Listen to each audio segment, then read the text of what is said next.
All right, guys, what is going on? This is the Club of the Man 1993 coming at you for one of two live streams we're going to do today.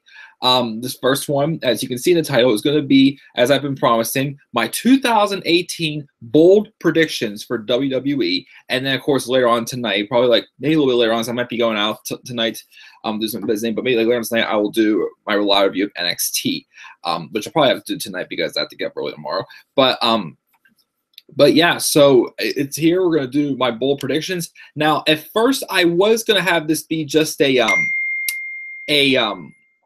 just like a top 10 bold predictions video, just talk about just 10 things I hope to happen in WWE. But I wanted to do a little bit more than that because I also want to talk. Because a lot of predictions are going to involve, who's going to go to Raw, who's going to go to SmackDown, who's going to get called up. Any releases I was going to predict also as well. So I left that stuff separate. I have my list here, my 10 predictions that I think are going to happen. So I'm going to, get to those. But and afterwards, I'll have a separate segment talking about, the Superstar Shakeup this year, who's going to go to Raw, who's going to go to SmackDown, who's going to get called from NXT, and also who's probably going to get released from the company as well. So again, if you are here watch this live, you want to participate in the live chat, feel free to do so. Leave some of your bold predictions as well. If not, then that's fine. Just leave your thoughts after you view this video after it's been uploaded. And once again, the tree's still up.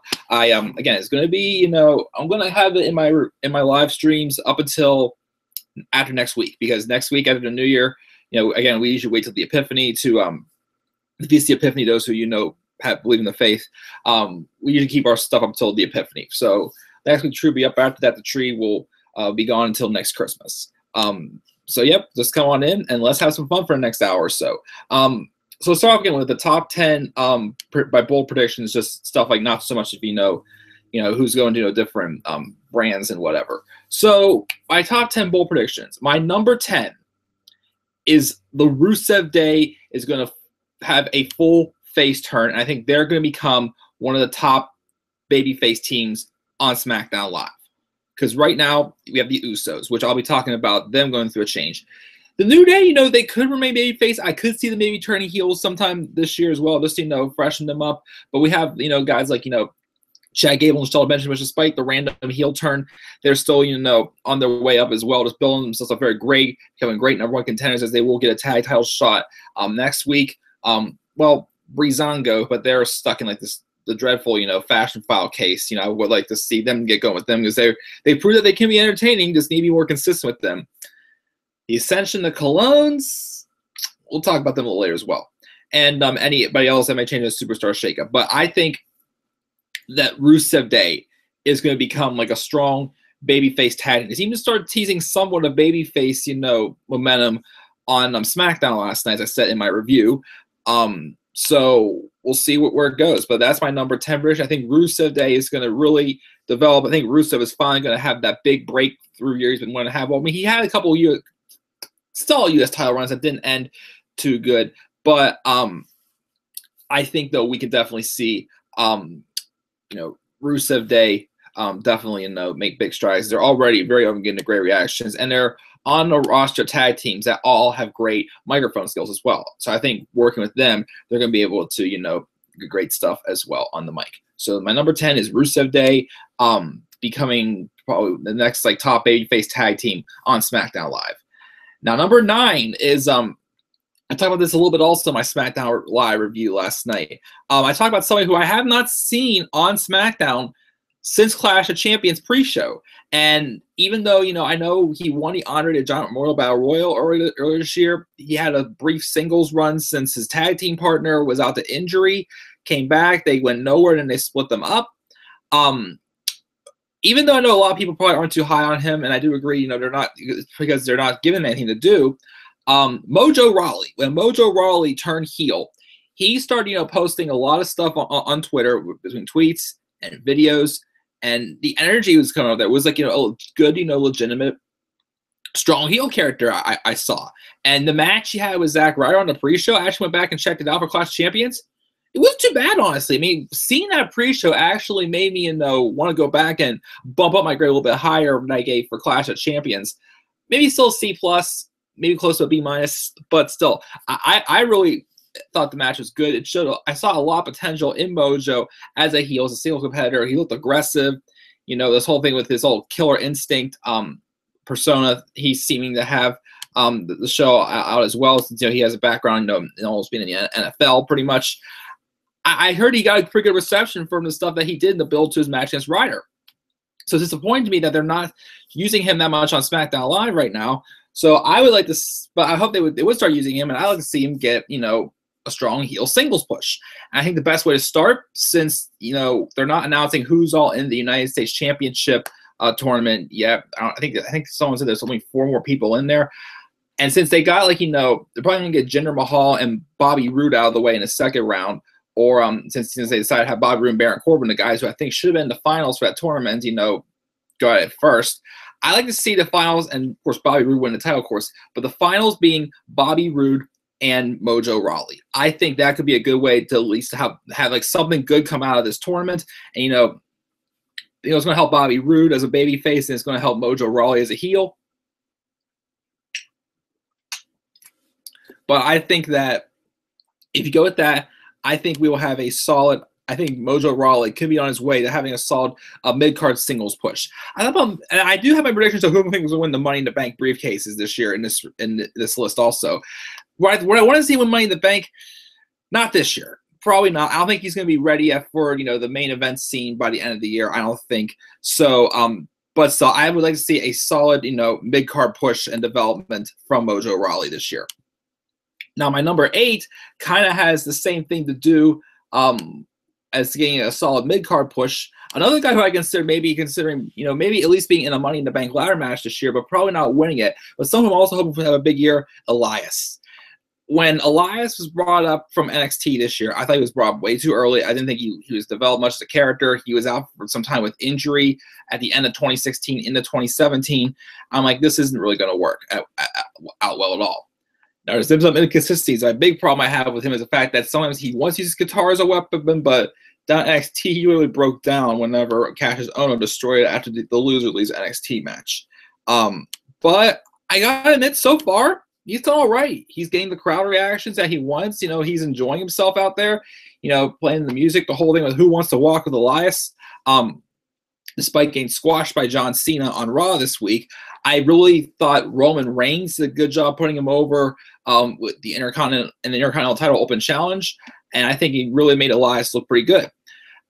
Again, when I was making these predictions, I was going to say have him be Mr. Money in the Bank this year, but I like Mojo. I don't think he's going to be ready by the end of this year yet to be in the main event scene. I think he'll be close, but not quite ready. At least, an upper mid-card guy by the end of this year. And I can see him, for an Intercontinental title or U.S. title if they move him over to SmackDown or anything like that.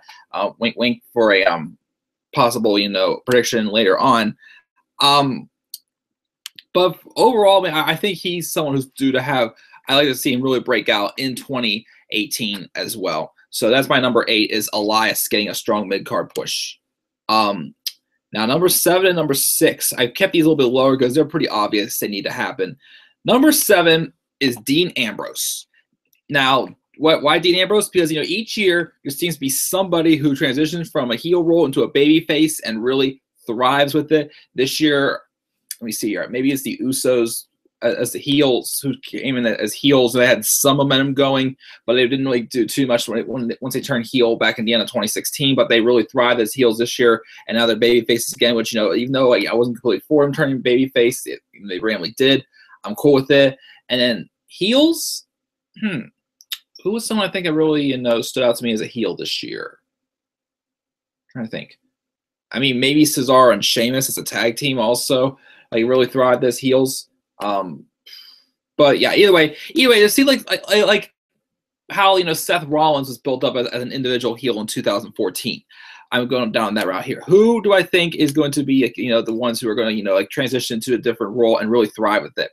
That's why number 7 is Dean Ambrose is going to be the one who's going to start 2018 as a babyface, even though he's out to injury right now, possibly 9 months. Even though they say they might be exaggerating, that might be maybe 4 to 6 months maybe. I heard also 2 to 3 somewhere else, but we'll see. He'll be back whenever the return. His return is is indefinite at this point, in my opinion. We don't know exactly when Dean's going to be back. But yeah, so my number 7 again, Dean Ambrose is gonna be the one. He desperately needs to turn heel again. Other than the Shield, Dean Ambrose has nothing else going for him right now as a babyface. He has nothing left to do, not my opinion. I kept defending for Dean in 2016. People started saying he's starting to get a little flat. I'm like, yeah, I agree, but at the same time, it's like when he was on SmackDown, like who else was there to be the top babyface of the company? That's when AJ Styles was still a heel, so he couldn't take over that spot. But they moved Ambrose with the Raw. I'm like, okay, sure. They did drag on a feud with him in the Miz a little too long, and they've done something in the Shield, but literally, the Shield reunion is only going to go so far at this point. I mean, I love the Shield, but it's only going to go so far. Ambrose is going to be the one who turns heel. And of course, we all wanted to see him and Rollins have a match at WrestleMania. Again, Rollins this time as the face and Ambrose as a heel. But unfortunately, the Ambrose's injury doesn't look like it's going to be happening. But when he returns, it's going to happen. That roles reverse feud is going to be literally a killer instinct feud, pretty much. They're going to these two go out there and kill each other, as they always seem to do. They have that fight forever feel to them as well. So I think Dean Ambrose is going to turn heel. He's going to get him back into the main event scene, maybe even give him a run with the Universal title as well. And again, feud maybe Roman Reigns for Universal titles. That's a few we haven't really seen yet. Is Ambrose and Reigns. We've seen him having one-on-one match, and then he was involved in the triple threat at Fastlane 2016, the fatal 4-way at Payback in 2015. We've seen teases of it here and there, but I think we're going to finally get that long-awaited feud between these two best friends, pretty much, and whatnot. That's why my number 7 is Dean Ambrose will turn heel. Now, number 6, also, again, we're talking about, who's a heel if we're going to turn into a strong top baby face. And to me, that's nobody else but Bray Wyatt. Bray Wyatt needs to turn face. What are they waiting for? As it makes me angry too, is they were teasing it right after WrestleMania 32. They were having him slowly teasing his face turn when he teamed up with Roman Reigns that one night, 2 weeks after WrestleMania, to take on 2 members of the League of Nations. And then Bray Wyatt got hurt. They brought Bray Wyatt back though as a heel. It's like, why didn't you? I mean, I understand, things did change while he was gone. The announcement of the brand split. Seth Rollins came back and it was leading to the Shield triple threat. It didn't really quite have to lead to Bray Wyatt getting a title shot, but it could have led at least Bray Wyatt becoming on the verge of becoming a top baby face for the first time in his career. He's been a heel his whole career. He's done it all as a heel. All he does is lose as a heel. Why not make him a baby face? They had an opportunity this year to turn him face whenever they could have done a double turn with it when Randy Orton burned down the Wyatt family compound. Or, Robbie One Kenobi, my friend, mentioned the idea of having, this feud with Finn Balor and Bray Wyatt, kind of go on the same thing with Finn Balor embracing his inner demons, and Bray Wyatt realizing he created a monster and he has to stop it, making him, the baby face pretty much. But nope, can't do that. 2018, though, they have to turn Bray Wyatt heel. Other than that, face. Other than that, if they don't turn Bray Wyatt heel, why is he even sticking around at this point? Because he has nothing to do. I mean, his stuff with Woke and Matt Hardy is good. But at this point, Bray Wyatt needs to just turn babyface, give us something completely fresh to do. He'll be completely over. We'll get him back into the world title picture. That is, my number 6. Bray Wyatt turning babyface. Now, number 5 is who I think should win Miss Money in the Bank this year. Now, only I want to see this happen if this woman switches brands, which I will be mentioning when I talk about the Superstar Shakeup. And I know my friend, again, Robbie One Kenobi and I, when we did our Money in the Bank predictions earlier this year, he mentioned how he wanted Becky Lynch to win and turn heel, which I'm like, cool, but kind of similar situation for Dean Ambrose in 2016. He just didn't. It wasn't the right time just based off his position on the roster. Becky Lynch at this time, unless she moves different brands or as they turn a couple of our women babyface, since 3/4 of the women's roster is heels right now. Why not move Becky Lynch over to Raw and have her turn heel? She can feud with Bayley. Who else? Nikki Cross. Well, I'm kind of getting a little too far ahead of myself because I'm kind of getting away who I'm going to want drafted to what shows as well. But I think Becky Lynch, it's got to be in her at this point. I mean, I do agree. The frustrations I deal with, losing friends, always losing in big opportunities. I think the time is coming that Becky Lynch needs to turn heel in 2018. She needs to, again, get on a fresh roster, some fresh opponents, and develop some more baby faces in the women's division and turn Becky heel, I think, at this point. And with that, I would like to see Becky Lynch become Miss Money in the Bank this year. The second, well, technically third since, you know, since they did the Women's Money in the Bank match twice this year. That was a big mistake. That's something I forgot to mention. One of my least favorite. When I did my favorites and least favorites of 2017 video, the doing the Women's Money in the Bank ladder match twice only because James Ellsworth helped Carmella win. We got the same results in the end. But again, I think Becky Lynch will be the women's wrestler who goes through a character change this year and really thrives and gets, like, you know, to the top position she's supposed to be. Because, you know, I love Becky, she's an awesome wrestler, but I feel like her face run is really just starting to, you know, take her nowhere and make her directionless. I mean, she can be good. They give her the opportunities, but they just really haven't since she dropped the SmackDown Women's Championship. And then she won she was a champion for Survivor Series. She's due back soon from her filming from whichever movie her and The Miz were in.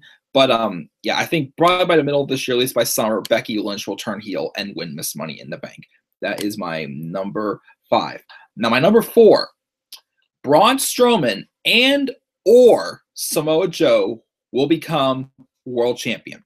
They could be on world champion at the same time, because I'll give you another heads up when we get to my Superstar Shakeup predictions. One of these two I think is going to move brands. Who is it? You'll find out. But, you know, Braun Strowman is at the point where it's like, you know, he can't be chasing for you know, championships anymore, whatnot. He should be winning the championship. I mean, like, if anything, you know, I keep saying also, you know, I'm still not a fan of having Brock and Roman go at WrestleMania 34 because, you know, we've seen a match already, and, you know, Roman doesn't need the Universal title really right now, because at this point they've given him everything. Giving the Universal title is just going to pretty much, you know, leave Roman directionless as well. There's nothing new for him to do. He'll just be, you know, just another guy there. But I said, you know, like, you know, they should have had Brock Lesnar face Finn Balor at No Mercy instead of having faced Braun Strowman and faced Strowman at the Rumble. Well, if you're not gonna, if in my defense, if you wanted to have Brock and Roman so bad, do it this way: have Balor and Lesnar at No Mercy. Still have Lesnar and Styles at a Survivor Series like they did. That was good. Thank goodness it wasn't him and Jinder. And then at the Royal Rumble, have Roman and Brock. And at WrestleMania, have Braun and Brock, pretty much. I think that would have worked out better, and also because, you know, once Brock Lesnar beat Braun Strowman the way he did at No Mercy, you know, if Brock Lesnar could beat Braun Strowman like how he did, like, why should I want to see, you know, him fight Finn Balor? He's gonna squash him, pretty much. I mean, he didn't completely squash AJ Styles. They had a really good match at Survivor Series, but Brock also pinned Roman at SummerSlam. In the Fatal 4, Roman was the one who took the pin. I was, which again, I appreciate, because I wanted, you know, have Samoa Joe and Braun Strowman be protected, but it just, like, it put Strowman in a very awkward position. Now he's in this feud with Kane that's leading to both of them getting title shots at the Royal Rumble.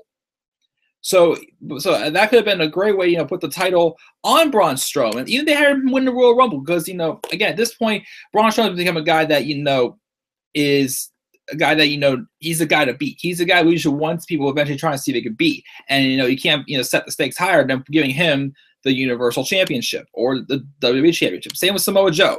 Samoa Joe, well, he's getting the opportunity for the Intercontinental Championship right now. And as I was saying, Samoa Joe has been limited with his opportunities this year, unfortunately. You know, he did suffer a minor injury. He came up to a time where there really wasn't much to do for him before WrestleMania. I mean, he was supposed to feud with Seth Rollins before WrestleMania, but then that's when Rollins got hurt. Thanks to him. But so we had so then he had still a good feud with Rollins. He got an opportunity against Brock Lesnar at Great Balls of Fire. The match was all right, but I was still not a fan of him not kicking out of a single F5. And he was in the Fatal 4-Way at what's it called? SummerSlam. He was on Team Raw, and now he's feud with Roman Reigns for Intercontinental Championship, which I'm cool with that. But I think, you know, his time's limited as well. He's like, what, 38 years old now, Joe? He needs to give himself a Universal title run. He definitely deserves it. You know, how he's built himself up as just like a strong, dominating monster heel in NXT. He seemed to carry that momentum and, you know, what he's learned down there up to the main roster. And I think he need to capitalize him as well in 2018 as well. So both of them are going to be world champions. Could be at the same time, though, again, because I will talk about that in my Superstar Shakeup predictions. Now, number 3 is who I think is going to win the men's Money in the Bank ladder match. I thought about this again. I thought about maybe Mojo Rawley, maybe Elias. Now keep in mind, this is also me saying, because they are Money in the Bank is going to be a co-brand pay-per-view next year. But I've discussed this with my friend Daniel, guys, and I agree with him that they should not have 4 Money in the Bank contracts, like 2 for the men, 2 for the women, even though it's on separate brands. They can't do that. Because it'll make sense if Becky Lynch goes to Raw and she wins the women's Money in the Bank briefcase, and have someone from SmackDown get the men's Money in the Bank briefcase. And there's the one person that I really think should get that briefcase, Sami Zayn. Because Sami Zayn is one he's proven that he can hang in the main event on the main roster and whatnot. They just need to give him the opportunity. He has the mic skills and everything that can it's a bunch of random texts. Sorry, I check my phone really quick.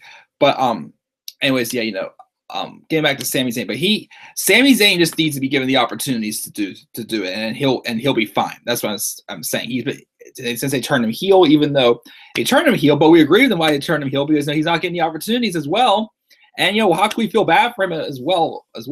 But I think he's somebody who can really benefit from being Mr. Money in the Bank this year. He's going to be hanging around with Kevin Owens all the time. It could lead to eventually, by the end of 2018 or beginning of 2019, actually, either way, by the end of the year, it could lead to them splitting again.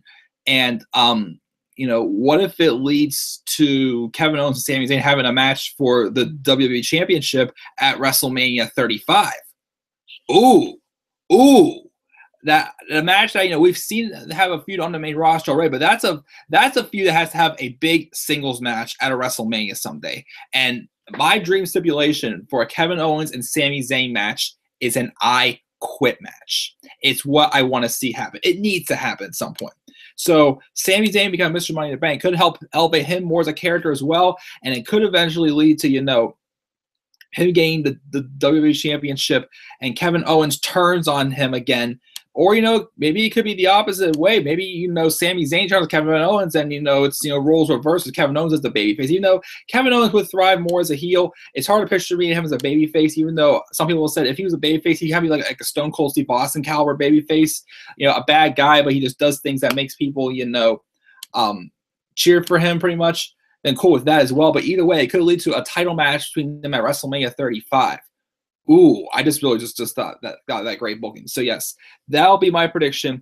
Sami Zayn becomes the men's Mr. Money in the Bank for 2018. Number 2. Now my numbers 2 and number 1 are 2 things that will probably be expected to hopefully happen this year, but it's what I think should happen. Number 2, Asuka remains undefeated this year. It's clear to me that after thinking about the person, even though I've said it could be somebody like Bayley, who couldn't defeat Asuka down in NXT, or could be like someone like Sasha Banks, who Asuka's never faced. Could be Charlotte. I want to see those 2 go at sometime as well. But to me, honestly, I think the person that eventually needs to be the one to beat Asuka for the first time is Kairi Sane. And I don't think Kairi Sane will be up on the main roster till 2019. Maybe WrestleMania 35. Maybe, I don't know. But either way, Asuka needs to remain undefeated this year. She needs to, have like that long title reign like she did on NXT up on the main roster to just show hey, the main roster is different. Asuka's going to lose up here eventually. Make that first loss mean something. And I can't think of a better story than having the woman who literally came in, won the Mae Young Classic, came into NXT when Asuka was leaving, and have her be the one to say, you've never faced me before. You've beaten everyone here, but you've never faced me, and have Kairi Sane be the one to hand Asuka her first loss in 2019. So that's why I think, my prediction, Asuka wins the Women's Royal Rumble, and she just announced herself into it the other night. Again, either at Raw 25 or the Royal Rumble, probably pre-show.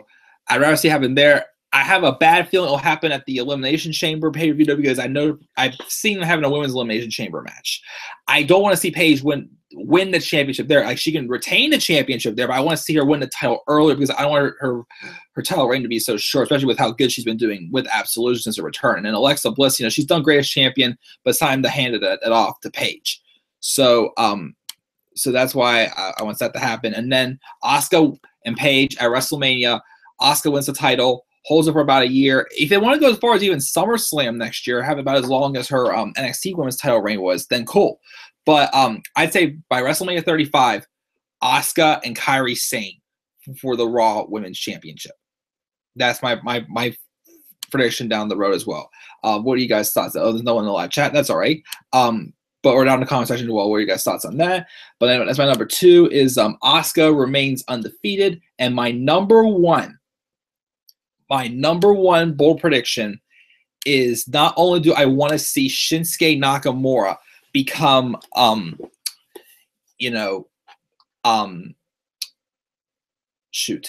Nakamura win the Royal Rumble, face AJ Styles for the WWE Championship at WrestleMania 34 in the main event. But I think you can somewhat consider this this is going to be a face-on-face match. Even though I would much rather see AJ Styles stay on SmackDown Live, because SmackDown Live would not be the same without AJ Styles. I think this could be Shinsuke Nakamura becoming the top babyface of SmackDown Live, the man to beat on SmackDown Live.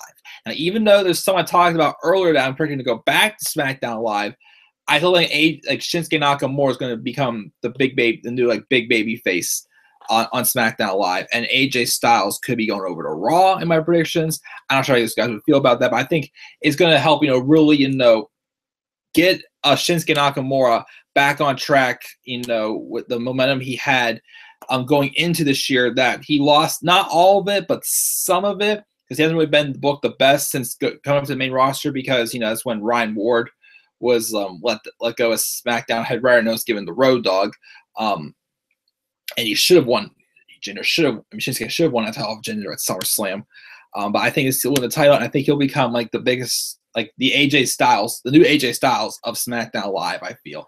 And I feel, because I love AJ. I would rather see him on SmackDown Live, but I think I just see him starting to run out of options on SmackDown Live. I think most of the match I want to see for him is on Raw right now. He can feud with, Seth Rollins, or you have roles reversed with Dean Ambrose. I want him and Roman to go at it again. Cool. Who else? Who else on Raw? Crap, I can't think off the top of my head right now. But still, there's a lot more people. I think he needs some fresh opponents, which that's why I'd be okay with him going to Raw this year as well. Which again, that's something else I'll talk about in my Superstar Shakeup predictions. But that's my number one prediction: is Shinsuke Nakamura becomes the new top guy of SmackDown Live this year, the top babyface, maybe him or Bray Wyatt. Well, again, let's talk about the Superstar Shakeup now. So for the Superstar Shakeup, this does not include NXT call-ups though. So it's probably going to happen right after WrestleMania, unless if they want to do, if they do, there was a rumor of them almost having a second Superstar Shakeup this year after their SummerSlam, which they do that. I'd say have I think they did 10 trades earlier this year. If they do 2 Superstar Shakeups again, just have 5 one shakeup and 5 in the other. But so who I think is going to transition brands this year for Raw. Well, coming over from SmackDown to Raw, I have AJ Styles first off. Again, even though SmackDown Live it has been all about AJ Styles, I think that he could use some fresh opponents because he's running out of options on SmackDown Live. Put him on Raw, face some of the other superstars who I don't think I'm not predicting to be moving over to SmackDown Live. So I think AJ Styles. I talked about Becky Lynch coming over to Raw as well, and her turning heel eventually and winning Miss Money in the Bank. Again, that is if you develop more baby faces on Raw, which I will talk about. You'll hear soon from me as well, evening out the roster as well. Now this one's a strange one. Despite the fact that he relinquished the United States Championship, I have this weird feeling that Dolph Ziggler is not completely done with WWE. He could be done, and I would rather see him go somewhere else. But if he stays, I think he should go to Raw. Again, like AJ, he used some, fresh opponents. Even if they're not really going to use him well, just put him on Raw with the bigger division, not get in the way of anybody else's push and whatnot. And, that way, he's not just, dead weight on SmackDown Live. So that's why I'm going to say Dolph Ziggler goes over to Raw. Just put Jinder Mahal back on Raw as well for the same reason. Just if they want to put him in a mid-card title push, cool, but just keep off SmackDown Live. Since that one is a smaller roster and there's more room for opportunities, like put somebody else who actually is getting good momentum over on SmackDown Live. Put Jinder back over on Raw. Mike Kanellis as well. I mean, I know there's gonna be some low card guys who I can see just being moved over to different brands, not gonna make a difference. Mike Kanellis is one of them, so that's who I picked there. Let me see, who else do I have? I have a couple more women. I have three women moving over, switching brands instead of 2 that they had this year. And here is why. I'll get to it whenever I talk about my NXT call-ups. But I have Natalya moving over to Raw and possibly turning babyface as well. I feel maybe she is starting to run flat and with how many younger talent, especially with Absolution on Raw, she could be a good babyface to have help put them over as well if they give her better promos and whatnot. Because when she was champion, she was good this year. She was fine wrestling wise, but promo wise, atrocious. But I do like Natty. I do think she could have that. She's that more motherly figure in the women's division as well. So that's why I say move her over to Raw and turn her babyface. I feel. And then Nikki Bella.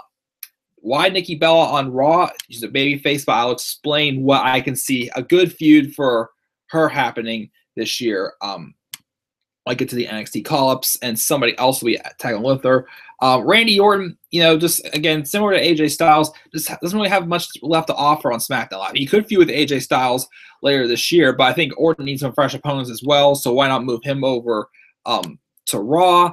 Even though I have heard rumors also that Randy Orton may be taking some time off and going on a little bit of a limited schedule this year, which could be all right. Could be a good thing in some ways. Randy Orton, unfortunately, didn't really have the best year in 2017. But I still like to see him turn heel this year, and him and Styles have a feud. It's not going to happen now for the WWE Championship at the Royal Rumble. It looks like it's probably going to be AJ Styles and Kevin Owens for the title of the Royal Rumble. But yeah, so I think probably after WrestleMania, if they keep doing what he's saying, I mean, both him and Shinsuke have entering the Royal Rumble. If they have Orton turn heel and have Nakamura win the Rumble, and he goes on. And they go on to have a feud and have Nakamura put up his #1 contendership, either at Fastlane, even though I've heard the rumor of the possible main event for Fastlane. Not going to get into it. The Fatal 5-Way for the championship with AJ Styles, Orton and Nakamura, and Zayn and Owens. I heard that's a rumored main event for Fastlane, but I would rather see either at Fastlane or at one of the SmackDowns in between Fastlane and WrestleMania, have Shinsuke Nakamura put his title on the line. I mean, his #1 contendership on the line against Randy Orton. But then after that, of course, Randy Orton can move over to Raw. Now, the only tag team I have transitioning over to Raw, and of course, most of the tag team transitions will happen due to the amount of NXT call-ups, because SmackDown Live has a lot of strong tag teams right now. 4 of them actually. Well, 3 of them definitely. One's close, which is Rusev Day, and they could just give Breezango some direction, actually try a little more. They showed some hope with me with Breezango this year. We can have another one as well. But the only tag team from SmackDown Live I think should come over to Raw. Just gives them some fresh opponents. They could fight matches with the Bar, the Revival, even a couple tag teams that are going to come up to the main roster. We'll talk about that as well. But I think the Usos, I think, could drop the SmackDown tag titles to either the Bludgeon Brothers or Rusev Day. And they could transition over to Raw, give them some fresh opponents. Because, as I said also the other day, Raw, with the Shield, Jason Jordan and Seth Rollins tag title run is not going to last that long at all. But I do feel that Raw needs to develop a new top babyface tag team. And, we can do that with the Usos right now with the way they're being booked pretty well. I would like to see that happen with them. So that's why I say move the Usos over to Raw. And then finally, just somebody else I feel, is just going to be moved over to Raw just for the heck of it is Zack Ryder. Separate him and Mojo. I'd say, let Mojo do his thing on SmackDown. If Zack wants to do anything with Zack on Raw, that'd be awesome. But I'm concerned they're not going to push him at all on either way. But I think that's my final pick for who's going from SmackDown to Raw. Who's going from Raw to SmackDown? First, Apollo Crews. I think I would like to see them, even though the Titus Worldwide went nowhere this year, as I was hoping it was going to do. It'd be like a heel faction, and turn Apollo Crews heel, give him something fresh to do. But then instead they turned Titus O'Neil face again. They've had nothing to do with it. So with just him being involved in main event and whatnot, I'd like to see them put Apollo back on SmackDown and have Titus go over there too, and also their new member Dana Brooke as well. There's 3 people right there. Have all 3 of them go over to SmackDown Live and just see what they can do on there. They could even become a heel faction again and do some great stuff, and possibly get Apollo Crews career going. Because Apollo, like Jason Jordan, has the wrestling, has no character though, and that's been killing him. And of course, him and Dana were both brought from NXT too early. But I do think it's possible that this move to SmackDown with a smaller roster could maybe allow them to play around with some things as well. So that's why I'll say Titus Worldwide, Apollo Crews, Dana Brooke, and Titus O'Neil move over to SmackDown Live, at least for the benefit of Apollo Crews and maybe Dana Brooke. I just don't see Titus O'Neil really though getting anywhere as a single competitor anymore these days. But that one, let me see here.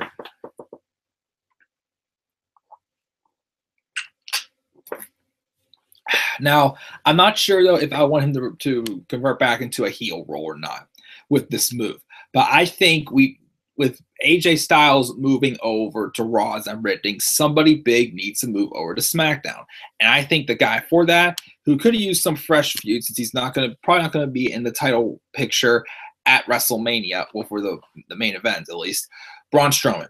Braun Strowman has just transitioned to a babyface role. I do feel that he can use some fresh opponents as well. You can put him on SmackDown. He can feud with who could he feud with on SmackDown? Baron Corbin.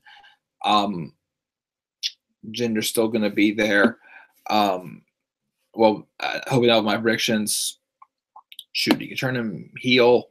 If they wanted to make him a heel again or whatnot, he can feud with Bray Wyatt. Well, they may not. I'd see a better booked feud between the two of them. Well, with Bray Wyatt being booked, so maybe you can. But I still think Braun could use just a fresh roster. So actually, I have my list up here for the rosters. Who would be on SmackDown? Let me see here that I haven't mentioned. Well, babyface. Him and Kevin Owens, maybe him and Sami Zayn, him and Shinsuke Nakamura. I mean, it's tough because there really isn't too many options for him on Raw anymore either. But I think Braun Strowman going to SmackDown could be a big move, helping him give some fresh competition. Even some NXT Callups as well could feud with him as well. But I think probably maybe some point in 2018, Braun will revert back to a heel role because once he's world champion, he's gonna be someone to that's like the guy to beat pretty much. So you want to see someone eventually get their comeuppance against Braun Strowman. He's entertaining as heck right now as well. I'm still a fan of him, but I think he's going to revert to more of like a veteran role in 2018. But I think one way to start him is give him some fresh opponents, putting him on SmackDown Live. And, of course, also Bray Wyatt, I'm also wanting him to move back to SmackDown Live again. He just strides a lot more on there, even though he's not going to be under the same writing. But his run on Raw hasn't really been that good. His feud, he had a feud with Seth Rollins that the match they had were all right, but the feud just made no sense at all. And then the feud with Bray Wyatt went nowhere. The stuff with him and Woken Matt Hardy's not too bad, but I think he could go over the SmackDown Live and just get back on track again. So that's why I want him to move over to SmackDown Live. Elias as well. With I said before, he's someone who I would like to see get a really strong mid-card push this year. So why not? Put him on a smaller roster and build up. He already has some star power built up this year. Give him even more by becoming one of the top mid-card guys on SmackDown Live, even for the U.S. title if it stays over on SmackDown Live,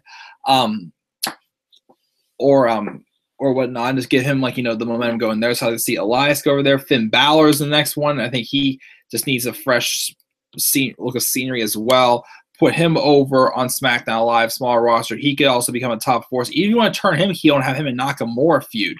Ooh, SummerSlam match maybe. Nakamura and Finn Balor for the WWE Championship. That'd be pretty awesome. I'd like to see that. That'd be a good match for that card as well. So we can put Finn Balor over on SmackDown Live, and we can turn him heel also too.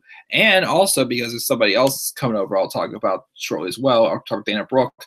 Besides Dana Brooke, the only two other two women, Nia Jax and Sasha Banks. Just Sasha Banks, just I feel like she's gotten lost in the shuffle with the arrivals of with Paige and Absolution arriving to Raw. Well, Paige returning and Absolution coming up, and I feel like she's done all she can on Raw.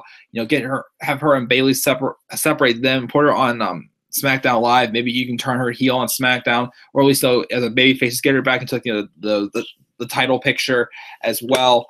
Almost fling my thing off. So Sasha, I think, used a fresh change of scenery, so put her on SmackDown Live. And same with Nia Jax. She just hasn't. They've been half doing her push. One moment they're showing she's stalling monster. Next moment she's trying to kiss the Enzo Amore under the mistletoe, which makes no sense at all.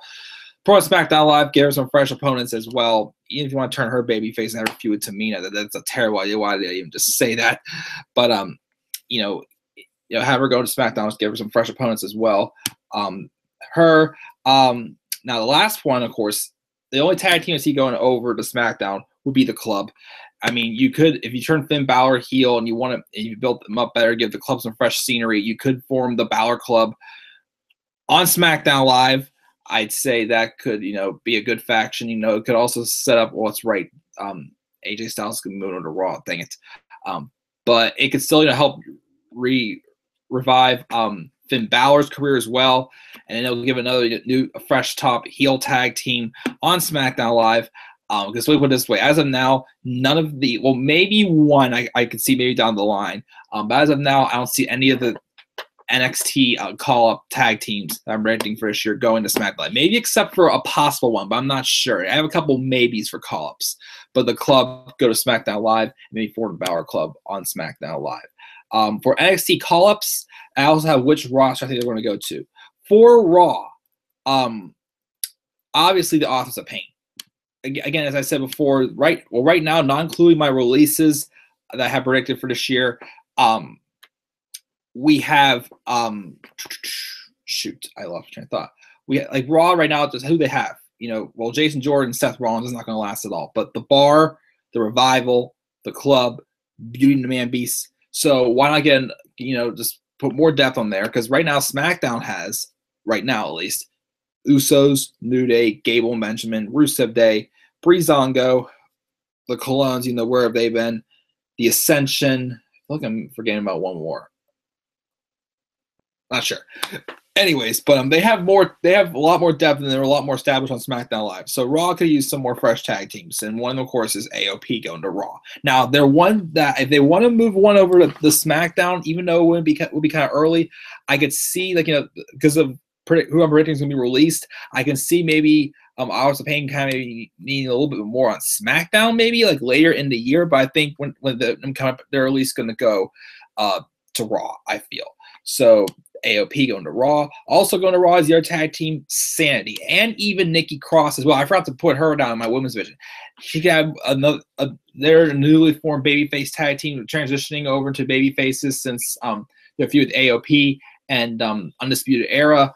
So I feel that with their tag title run already over, I feel probably maybe they could be up on their way up to the main roster. Also, Nikki Cross, I guess, is giving her a lot of momentum as a babyface. I don't see her really getting to the title picture again for the women's championship. Like maybe it's like one on episode of NXT, but as far as like a feud, I don't think it's going to happen. So I think Nikki Cross is ready for a main roster as well as a babyface, and Sandy could be adding some babyface depth into the Raw tag team division as well. So that's why I'm gonna have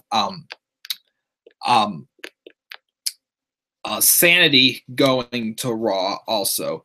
Let me see here. Who else do we have here? We have Cassius Ohno. Again, right now he's just being pretty much just a solid, veteran leader down in NXT as well. I feel that, he's starting to run out of options though on NXT. So I think I can see him sometime this year, maybe even after WrestleMania or even after SummerSlam or later in the year, being called up to the main roster, going to Raw, and you see he has more of a veteran presence. There's more star power over there. He can feud with guys if they want to turn him heel and have him feud with Roman Reigns, cool.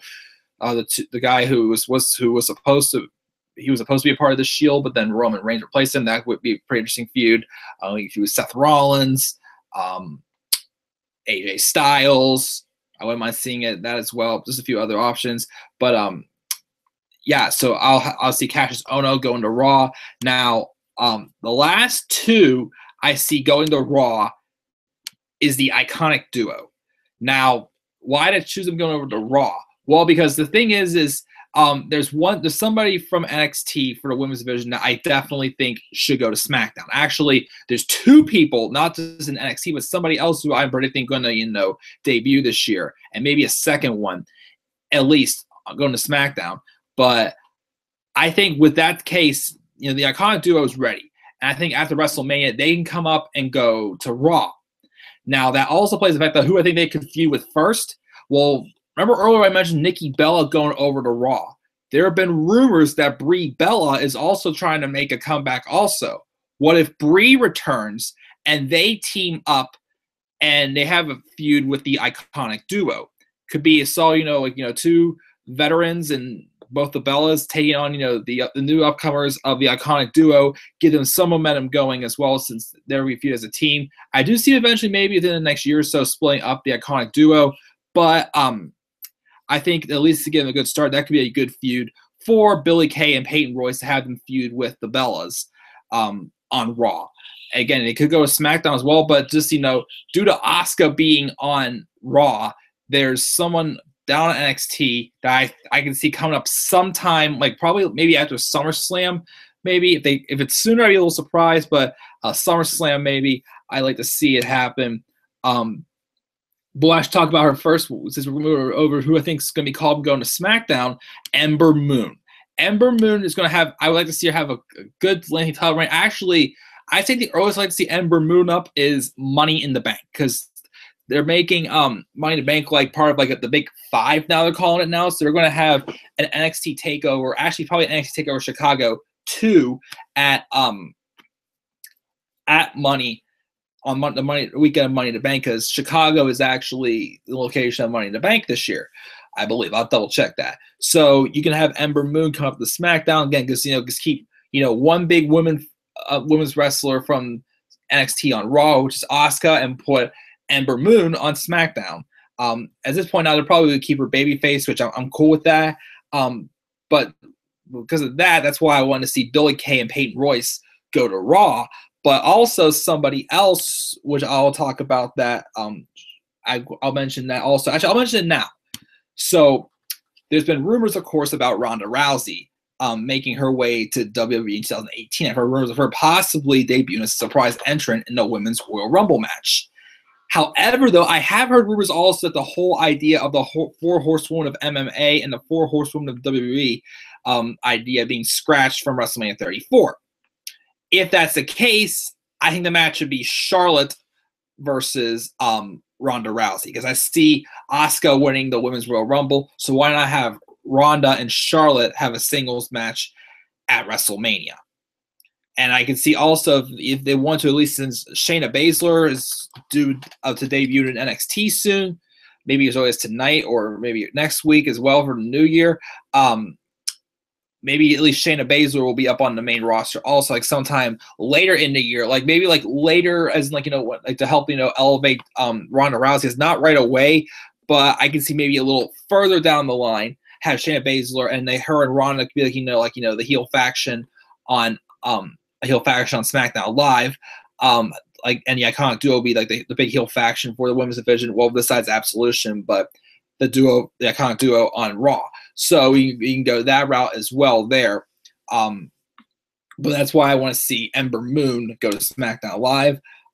Drew McIntyre also is, he's injured right now, but I think he will be up on the main roster once his injury he's recovered his injury, because he's pretty much, he just needs just a little bit like a refresher, give him some momentum going down at NXT, which he's accomplished. He had a good run as NXT champion. So when he comes back, I think he's going to just go straight back to the main roster. And SmackDown could use some more star power. So put McIntyre on SmackDown Live. Maybe you can get him into the WWE Championship picture, or at least the US title picture as well.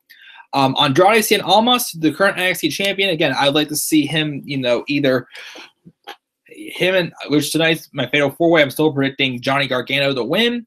and take on Almas in a match where if Gargano loses, he leaves NXT. If they don't do that, then I'd be for Tommaso Ciampa returning at NXT TakeOver Philadelphia and costing Gargano the match. But I still like to see Gargano win the championship because, in my honest opinion, there's going to be nothing bigger at NXT TakeOver New Orleans than Johnny Gargano versus Tommaso Ciampa. That needs to be the main event of TakeOver New Orleans. That's why I want to see Johnny Gargano win the championship. But then after that, I think Almas will be ready to go up to the main roster either way because he's developed pretty well. And also, Zelina Vega also could be, if they want to make her a wrestler, I've seen her do those hurricanranas on Roderick Strong and a few others and try to, do a cross-body slam on Drew McIntyre as well. So why not give her a title, give her a shot as a wrestler as well? So put Almas on SmackDown. And finally, even though I'm not completely for this, I've heard rumors that No Way Jose maybe going up to the main roster. He hasn't really been used much lately, so I'm thinking that might be the case. But they do just put him on SmackDown. I won't care too much. I like Jose, but they haven't really been using him on NXT since he got squashed to Lars Sullivan. The last time I saw No Way Jose was actually last month when it was NXT Live in Pittsburgh. Him and Lars Sullivan had a pretty good match, but he hasn't been used on NXT in a long, long time. A couple of possibilities. I don't know if later in the year they'll call up either Gargano or Ciampa. I think it's possible, but if they do, it's not till later in the year. But I'm just worried that they're going to put them in the cruiserweight division. Please don't do that. Please don't do that to them. I'm still scared they're going to do it. Aleister Black and Roderick Strong, I see possibilities coming up as well, maybe later in the year, probably like the end of 2018 as well. But I'm not 100% sure about them yet. Another possible tag team I can see coming up. If they do, I'd say put them on SmackDown. TM61. We haven't seen them since the revival. I think injured Shane Thorne with giving a knee injury. I thought he would have been back, they would have been back by now, but that's not the case.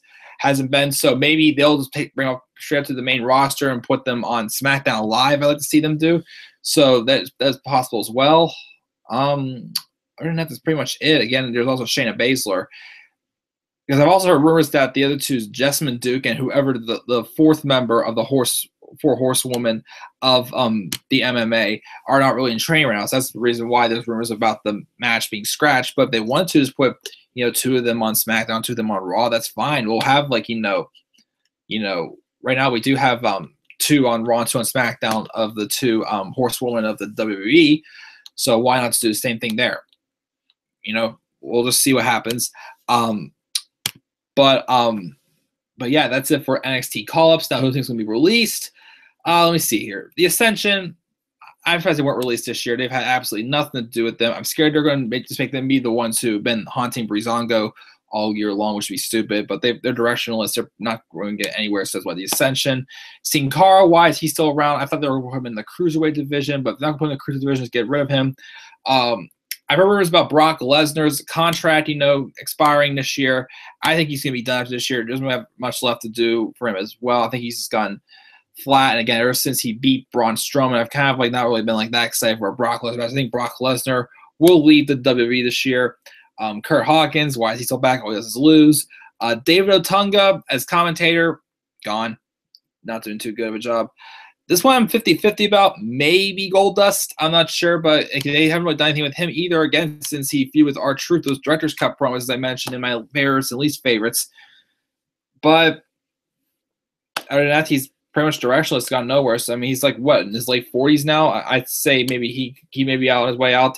Kane, just finished this run with him, Strowman, and Lesnar, and then, he's going to go run for mayor of Knoxville. I say he's going to focus on that, and this is probably it for Kane. There's what else they're waiting for him to do. Mark Henry is only. I don't remember seeing Mark Henry is either at the Andre the Giant or the Royal Rumble match. So I mean, he might be officially released this year. Same with R-Truth. Haven't seen R-Truth in God knows when. Never been much of a fan of R-Truth. So he's 45 years old now. He probably get going. And finally, also the Colognes. One got injured, but we've seen them in the background, some here and there on SmackDown, but no matches as well. So the Colognes will probably be released as well. Other than that, though, I believe that is it, guys. That's my 2018 WWE bold predictions and as well as stuff for for the Superstar Shakeup, NXT call-ups and releases as well. I know I kind of did like ramble a little bit as always, but I still think this is a pretty successful live stream. I didn't really have anybody, actually didn't have anybody come to the live chat, which that's fine. But if you're watching this video after it is posted, just leave your comments down in the comment section below. And it's always sure to click that like and subscribe for more content on this channel. And follow me also on Twitter at DemandAirborne93. Later on, I'll be live for my NXT live review. And then I think we'll be wrapping up the year on this channel, with besides any other odds and ends. I think we'll be wrapping things up on Saturday for with my end of the year live Q&A and just reviewing my progress on the channel this year and what's next to come for this channel as well. If you haven't done so yet, leave your questions in the Q&A video. I'll be looking forward to answering them as well. And yeah, that's pretty much it. So again, thank you guys for those of you who did tune in to check out my bold predictions. And yeah, until then, guys, I will see you guys later in my NXT live review. And until then, have a great night.